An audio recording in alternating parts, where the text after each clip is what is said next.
berjumpa di Omah Wedangan GKJ Mojosongo, Surakarta.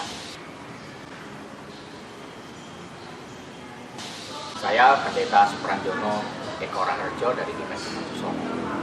Dalam kesempatan yang membahagiakan ini, perkenankan saya menyampaikan beberapa hal yang kiranya sharing ini bisa menginspirasi gereja yang ada di Sinode GKJ juga untuk tumbuh bersama menjadi berkat bagi jemaat dan tentu juga bagi masyarakat. Omah Wedangan GKJ Mojosongo berdiri kira-kira 9 tahun yang lalu saat ulang tahun GKJ Mojosongo di bulan Juni. Kami merintis ini tentu tidak 9 tahun yang lalu. Namun saya sebagai pendeta yang berasal dari Jogja, yang sudah tahu Jogja itu ciri khasnya adalah angkringan. Maka ketika saya menjadi pendeta di GKJ Mojosongo ini ada sebuah keprihatinan melihat aktivis gereja khususnya bagi anak-anak muda, namun mereka tidak punya pekerjaan. Dari situlah kemudian muncul ide bagaimana bisa anak-anak muda walaupun dia aktif di gereja namun juga bisa bekerja. Maka ide itu saya sampaikan kepada anak-anak muda. Namun mimpi itu ternyata belum bisa terwujud. Banyak hal dan kendala. Sekalipun dana saat itu sudah dipersiapkan Tuhan melalui salah satu jemaat ketika saya sowan, saya menyampaikan ide saya. Namun saat itu Tuhan belum mengizinkan sepertinya. Beberapa saat kemudian muncul ide kembali untuk melahirkan sesuatu yang bisa menjadi berkat. Salah satu jemaat yang saat itu sedang mengalami kesulitan ekonomi karena tentu juga karena dia pernah sakit. Namun itu terkubur kembali karena salah satu jemaat itu merasa tidak mampu ketika dia harus mengelola angkringan karena dia pernah sakit yang harus tentu membutuhkan tenaga, pikiran, dan waktu yang bagi dia dan juga keluarga tidak mampu. Akhirnya terkubur kembali. Kemudian baru ide kreatif itu lahir kembali setelah melalui satu hal yang seringkali saya memakai mimbar untuk menyampaikan sesuatu kepada jemaat. Saya hanya menyampaikan pada saat itu ketika memasuki masa prapaskah. Saya sampaikan kita bersyukur, kita bisa punya rumah, kita bisa bekerja, kita punya uang untuk bisa hidup sehari-hari. Namun saya sampaikan lewat mimbar itu juga, pernahkah kita mendengar keluh kesah, rintihan, kesulitan yang dialami saudara-saudara kita yang tidak bisa makan? Karena yang saya sampaikan sesuatu yang real. Ketika salah satu keluarga datang ke pastori, dia datang, dia menangis, kemudian sebagai pendeta tentu bagaimana bisa menolong dia. Tetapi ketika jemaat itu pulang, yang ganti menangis pendetanya, karena merasa bantuannya sedikit dan tidak mungkin bisa untuk bisa hidup bersama keluarga. Dan itu tidak hanya satu, dua, beberapa jemaat datang. Saya sampaikan juga lewat mimbar. Ketika salah satu jemaat sakit di rumah sakit, kemudian saat itu belum ada BPJS. Karena tidak ada uang, maka jemaat itu harus tersandera. Tidak bisa diambil karena tidak ada dana pada saat itu. Saya sampaikan.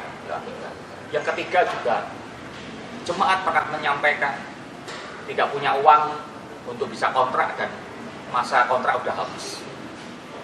Itu contoh-contoh yang saya sampaikan. Maka saya sampaikan kepada seluruh jemaat, mari kita bantu. Bukan dengan kita memberikan uang, wujud bantuan karitatif dari gereja itu tidak akan menolong. Tetapi mari kita pikirkan bentuknya apa, sampaikan melalui sebuah cerita atau ilustrasi. Gereja harus bisa membuat semacam kolam, di mana kemudian kita isi ikan, kita siapkan pancing, bahkan jala, apa raiso. Ide itu yang kemudian saya sampaikan melalui apa? Ayo gerakan bersama-sama, yaitu doa dan puasa. Karena pada saat itu gereja-gereja sudah mulai di GKJ itu ada masa puasa. Nah, saya ajak untuk ayo berpuasa kabeh untuk bisa kita menolong. Bagaimana caranya?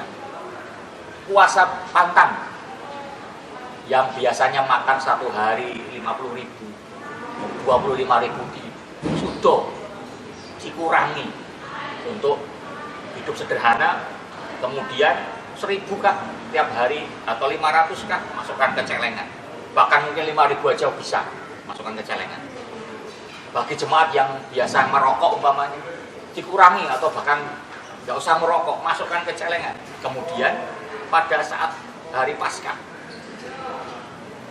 persembahkan itu kepada Tuhan.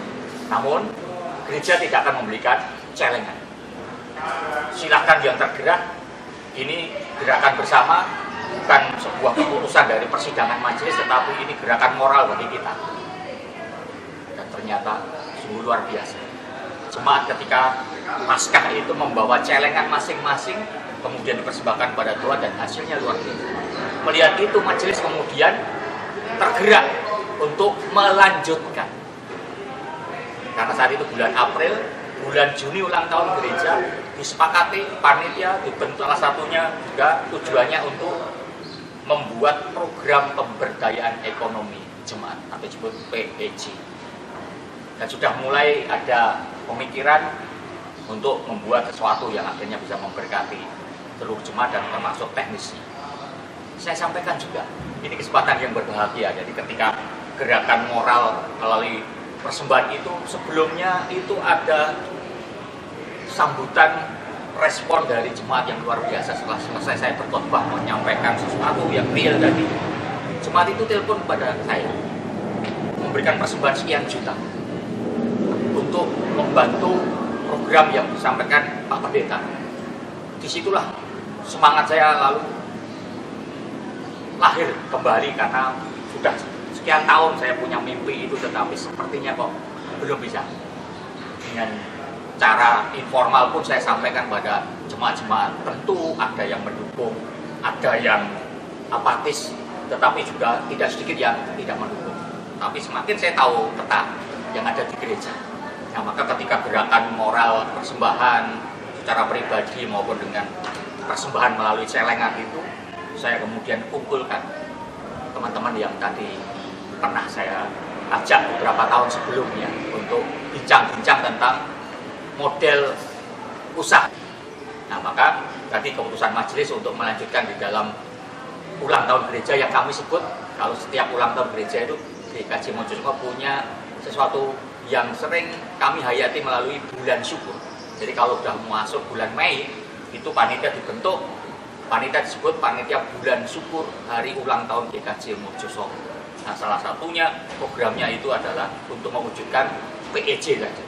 Dan sungguh dilanjutkan semuanya, termasuk di situ saya mempersiapkan materi untuk mulai pemahaman Alkitab, persekutuan doa sarasea dan khotbah-khotbah itu pun kesempatan untuk membangun paradigma baru tentu, dan tentang yang namanya gereja terpanggil juga tidak hanya persoalan rohani, tetapi juga panggilan untuk persoalan ekonomi, persoalan perut. Saya sampaikan, saya khotbah begitu, kalau perutnya lapar tentu tidak akan pernah bisa diterima. Atau ketika jemaat lapar, apakah cukup ditungake di doa syafaat? Yesus saja ketika melihat orang-orang yang mengikuti dia yang jumlahnya 5.000, tidak hanya didoakan, tetapi juga ternyata ya harus ditolong. Dengan cara apa? Diberi roti, diberi ikan, supaya bisa kenyang. Nah maka gereja pun harus terpanggil. Maka kita persiapkan, dan sungguh luar biasa. Itu yang membangun paradigma baru, akhirnya jemaat semakin bersemangat. Persembahan kita kumpulkan semakin juga luar biasa. Itulah yang kemudian akhirnya lahirlah Omah Wedangan yang 9 tahun yang lalu. Itu kita gagas. Namun harus diakui, perjalanannya tidak mudah. Saat itu kami bentuk karyawan yang jumlahnya kira-kira 6. Kita gaji per bulan dan profesional, walaupun gereja belum punya pengalaman apa-apa. Kemudian kita kumpulkan jemaat, kita sampaikan sosialisasi dulu tentu, agar jemaat kami sebut yang namanya mitra, mau bermitra untuk menitipkan makanan. Nah, kami kumpulkan sambil mereka membawa tester makanan-makanan yang sudah disiapkan dari rumah, dikumpulkan di gereja. Disitulah kemudian kita coba makanan yang dibawa itu, ada yang layak tetapi ada yang tidak layak. Disitulah kemudian gereja mendampingi yang belum kita siapkan, kita dampingi yang sudah. Nah, kemudian saat betul ketika sudah siap semuanya, lahirlah Omah Wedangan dengan mengontrak salah satu tempat di Jalan Jayawijaya, kira-kira 500 meter dari gereja GKJ Mojosongo ke barat. Kita kontrak tempat itu kira-kira untuk 2 tahun. 1 bulan, 1 tahun untuk kontrak itu 12,5 juta. Dalam perjalanan harus diakui, awalnya sungguh luar biasa. Waktu ketika terjadilah sesuatu yang kita tidak harapkan. Apa itu? Omah Wedangan mengalami penurunan. Karena persis di depan Omah Wedangan yang baru mulai berkembang baik itu dibangunnya jalan tidak dengan aspal tetapi dicor yang lamanya kira-kira lebih dari 2 bulan. Akhirnya betul, Omah Wedangan menjadi sepi dan akhirnya mengalami penurunan. Dan begitu sulitnya untuk bisa berkembang. Tapi kami terus bertahan sampai 2 tahun. Tentu juga dengan dinamika yang di dalamnya tidak mudah. Untuk mengelola manusia, untuk memanage, itu tidak mudah. Sampai akhirnya, betul, 2 tahun itu kami akhirnya mengalami kesulitan. Diputuskan kemudian akan kami tutup Omah Wedangan. Kesepakatan dan majelis sudah menyetujui kalau Omah Wedangan ditutup karena situasinya tidak bisa berkembang. Kontrakan ternyata harus dinaikkan, ya, pemiliknya itu menaikkan dan tidak kuat gitu. Saat itu kami kumpulkan jemaat, perwakilan kelompok-kelompok, ada 17 kelompok. Saat itu kami kumpulkan karena ketika membangun Omah Wedangan bersama kelompok, maka untuk menutup pun saya juga mengundang kembali kelompok. Di situ kemudian saya sampaikan bahwa Omah Wedangan hanya untuk mensejahterakan, untuk bisa menjadi berkat bagi umat. Namun karena berbagai kendala itu tadi, maka dengan terpaksa majelis akan menutup. Maka itu saya sampaikan kepada jemaat yang saat itu dikumpulkan di Omah Wedangan. Namun sebelum ditutup, saat itu ada sesi yang namanya kesaksian. Mulai dari yang karyawan, kita beri ruang dan waktu untuk menyampaikan kesaksiannya. Kemudian mitra, jadi ada beberapa istilah mitra itu yang titip makanan. Itu kami undang untuk menyampaikan juga. Kemudian juga pecinta Omah Wedangan. Jadi saat itu para pecinta Omah Wedangan kami undang juga. Nah, betul mereka bersaksi. Karyawan bersaksi sekalipun gaji kecil saat itu. Per bulannya hanya 425, harus kerja mulai jam 2 siang, pulang jam 2 dini hari. Gaji hanya 425. Bisa dibayangkan, tapi mereka semua sepakat. Walaupun gaji kecil, tetapi mereka menghayati berkat Tuhan sungguh luar biasa dan mereka bisa mensyukuri. Sekalipun kondisi Omah Wedangan sudah semakin hari semakin tidak menggembirakan, tetapi karyawan menyampaikan apa? Tidak setuju kalau Omah Wedangan ditutup. Itu kesaksian dari karyawan. Yang kedua kemudian mitra. Mitra pun juga menyampaikan. Salah satu jemaat yang kami undang menyampaikan karena ada Omah Wedangan itulah keluarga kami terberkati. Dia menyampaikan itu karena apa? Dulu ketika dia punya usaha membuat makanan, dititipkan beberapa angkringan-angkringan itu banyak yang menolak. Tetapi ketika gereja membangun Omah Wedangan, menerima kami, nggak tahu Tuhan kasih jalan kepada keluarga kami. Angkringan beberapa yang dulu menolak itu tiba-tiba menerima, dan sampai sekarang keluarga kami terberkati. Maka kalau Omah Wedangan ditutup, kami mewakili pencinta, mewakili mitra, tidak setuju kalau ditutup. Yang ketiga, pecinta Omah Wedangan juga demikian. Dia menyampaikan dia tahu bahwa Omah Wedangan tidak sekedar hanya menjual produk dari jemaat, tetapi ini jadi tempat di mana bisa berjumpanya antara keluarga, jemaat satu dengan yang lainnya, bisa ngobrol-ngobrol. Maka kalau ini ditutup, kami nanti mau kemana? Maka kami juga pecinta Omah Wedangan tidak setuju kalau Omah Wedangan ditutup. Mendengar kesaksian dari 3, mulai dari karyawan, mitra, dan juga pecinta Omah Wedangan, jemaat yang diwakili dari pengurus tadi sepakat juga untuk tidak boleh Omah Wedangan ditutup. Mohon majelis menganulir keputusan itu. Kata betul. Tuhan tidak berkenan. Mengapa tidak berkenan? Beberapa saat kemudian Tuhan mengirimkan salah satu jemaat yang namanya Pak Roni Purwanto. Sampaikan kepada saya secara pribadi saat itu, Pak Pendeta, pareng boten kalau umpamanya omah wedangan saya lanjutkan. Saya akan melanjutkan program pemberdayaan ekonomi jemaat. Sama seperti gereja membangun, bukan untuk mencari keuntungan, namun hanya untuk mensejahterakan, untuk menjadi berkat. Saya akan melakukan itu. Saya tidak akan mengambil untung dari omah wedangan.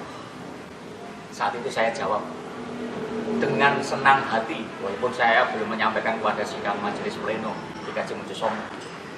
Ini salah satu keberhasilan gereja kalau omah wedangan bisa mandiri. Ialah gereja 2 tahun itu merintis dan selanjutnya ini dimandirikan.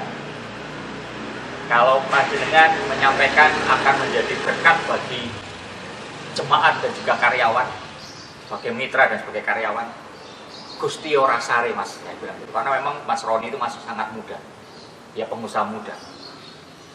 Nanti saya sampaikan kepada sidang majelis pleno dan ternyata betul di sidang majelis pleno disetujui.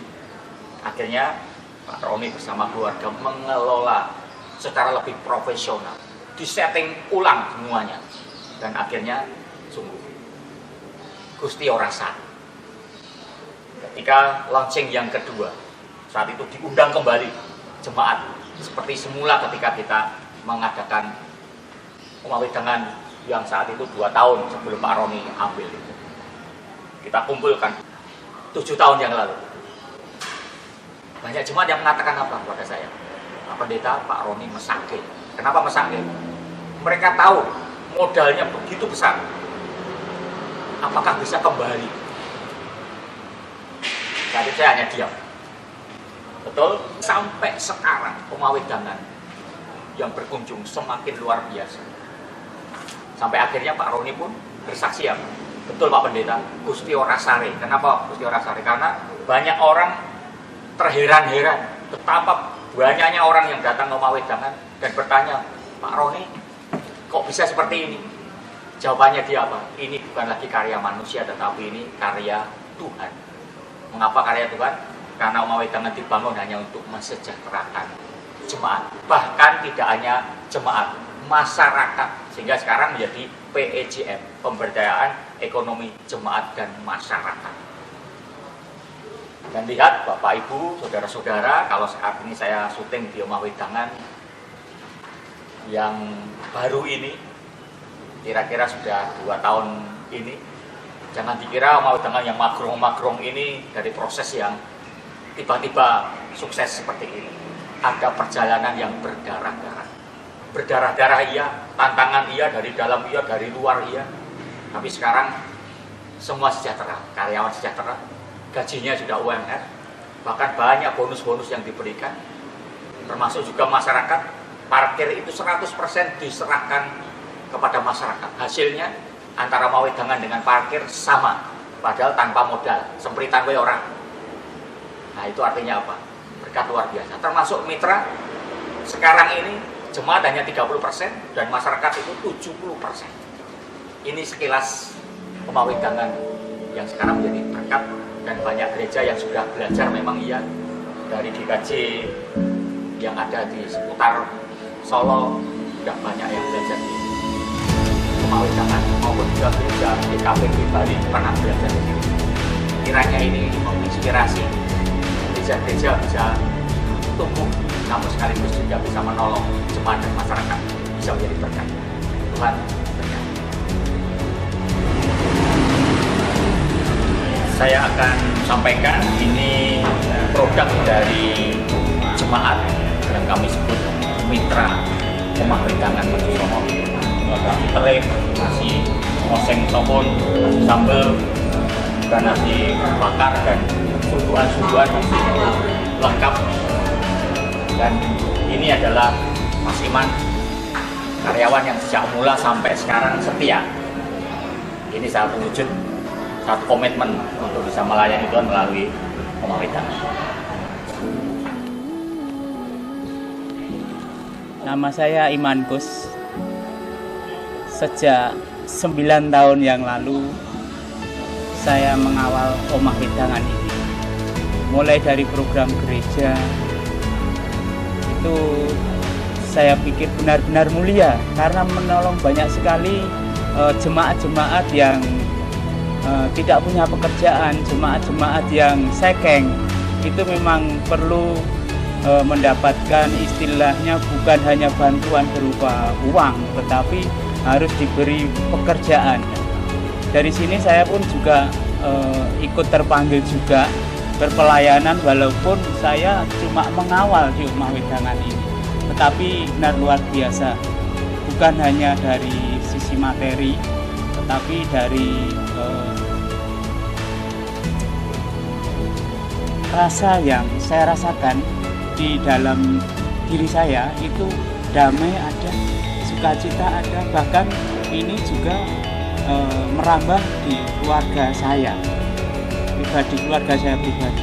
Memang program ini luar biasa, memberkati banyak jemaat, memberkati banyak jiwa. Sekarang sudah 9 tahun kita sudah mempunyai karyawan yang dulunya cuma 7 orang, sekarang sudah 20 orang. Itu juga sesuatu pencapaian saya kira yang luar biasa. Mitra kita sekarang sudah 63 orang. Jadi satu orang bukan hanya membuat satu item, tetapi ada satu orang yang sampai 3-4 item. Jadi kita mempunyai begitu banyak makanan. Ini hasil karya mitra-mitra dari gereja kita. Di samping itu saya juga merasa terpanggil kenapa saya masih tetap setia. Sebenarnya banyak lagi tawaran-tawaran pekerjaan di luar, karena saya merasa ini kesaksian hidup saya diberi hidup yang kedua. Makanya saya tidak akan pernah meninggalkan program gereja ini. Saya akan tetap melayani di Omah Wedangan. Kenalkan, nama saya Marta Naro, saya berasal dari MT bagian Sumba. Saya bekerja di sini baru 3 bulan. Awal saya masuk bulan Juni. Harapan saya bekerja di sini, semoga dengan saya bekerja di sini saya bisa membantu saudara-saudara saya yang masih sekolah. Semoga Omah Wedangan ini lebih maju dan selalu diberkati dan selalu dibilangi banyak pengunjung. Ya, terima kasih.